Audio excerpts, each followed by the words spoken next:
Hello. Hello प्रधानमंत्री जी। नमस्ते, कौन बोल रहे हैं? सर मैं राजकोट जी अल्पेश ढोलरिया बोल रहा हूँ। राजकोट जिले के गोंडल तहसील के लीलाखा गांव है, भादर डैम के बगल में, वहाँ से बोल रहा हूँ साहब। अल्पेश भाई नमस्ते। नमस्कार नमस्कार। क्या है भादर डैम में इस बार पानी का हाल? सर पूरा डैम भरा हुआ है इस साल तो पूरा हाँ, डैम इस भर बार गया। तो आपको जो बाद में जो बारिश आई उसका फायदा बहुत हो गया। बहुत मिला सर, बहुत मिला हमें। अच्छा, आप ये बताइए, सरकार जो इतने सारे काम कर रही है उन सभी की आपको जानकारी कैसे मिलते हैं? आप लोगों ने इन विकास हुई है क्या? क्योंकि अभी मैं अमरेली में विपुल भाई से बात कर रहे थे, उनको इतने काम याद थे और धमाधम वो बोलने लग गए। तो क्या व्यवस्था की है आपने? सर मैं तो आपको अपना आदर्श मानता हूँ। मैंने तो ट्विटर और नमो ऐप के नोटिफिकेशन से आपके सभी भाषण, एक भी भाषण छूटने नहीं देता हूँ, सभी भाषण में देखता हूँ। और सर मैं हमारे पूरे मित्र सर्कल को अपना भाषण में आपका भाषण पूरा सुनाता हूँ सबको मैं। और आज जितना ध्यान आप हमारा रखते हैं उतना कम ही नेता होगे को अपने कार्यकर्ताओं के ध्यान देते होगे। और सर नमो ऐप में आपने कमल पुष्प सेक्शन में जो जानकारी दी है उसे हमें पता चला है कि कितने बलिदानियों से हमारी पार्टी तक पहुंची है, कितने लोगों ने बलिदान दिया है तब हमारी पार्टी सब यहाँ पहुंची है। सर जो इतिहास के रचयिता है उनको इतिहास की जानकारी जरूरी है, हमारी जीवन बदलने में उनका बहुत बड़ा योगदान है। सर अल्पेश जी, आपने कमल पुष्प की बात कही और सभी पन्ना प्रमुख मेरी बात सुन रहे हैं, तो मैं जरूर इस विषय पे थोड़ा विस्तार से बताना चाहता हूं। देखिए, कमल पुष्प एक बहुत ही अभिनव अभियान है।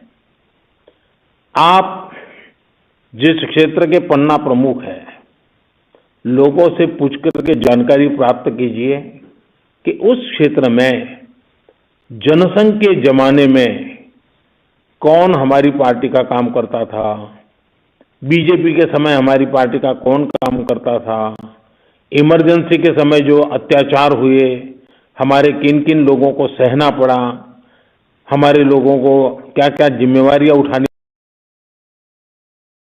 कौन बैठते थे, ये सारे लोगों की जानकारी निकालनी चाहिए। हो सके तो उनकी फोटो कलेक्ट करनी चाहिए और ये सारी चीजें कमल पुष्प पे रखनी चाहिए। और कोई पहले हमारी पार्टी में थे, आज पार्टी छोड़ दी हो तो भी उनका लिखना चाहिए, पहले हमारे साथ काम करते थे। हमारी 4-4, 5-5 पीढ़ी पूरा जीवन खपा दिया है।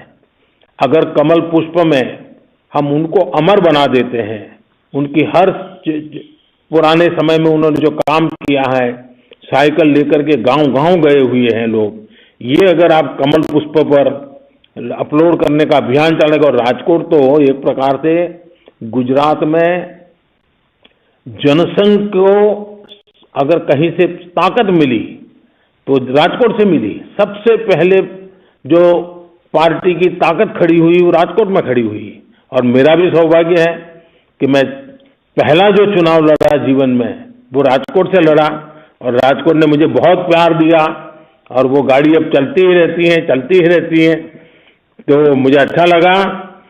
अल्पेश जी, जो पार्टी का कार्यकर्ता या सर सेवाओं में जो काम करता है, जो इन दिनों कोरोना के समय काम किया होगा, हेल्थ सेक्टर में और अस्पतालों में काम किया होगा, क्या राजकोट में इसके कारण कोई परिवर्तन नजर आ रहा है? प्रधानमंत्री जी, राजकोट में तो स्वास्थ्य सेवा सुधर रही है और पूरे गुजरात में स्वास्थ्य सेवा सुधर रही है। तब पिछले 2 दशकों में जैसे मेडिकल इंफ्रास्ट्रक्चर गुजरात में तैयार हुआ है, उसकी वजह से हम कोरोना की चुनौती में बेहतर तरीके से निपट पा रहे हैं। और सर राजकोट सभी राजकोट वासी और गुजराती से मैं आपका आभारी हूँ कि आपने एम्स हमारे राजकोट में दिया है सर।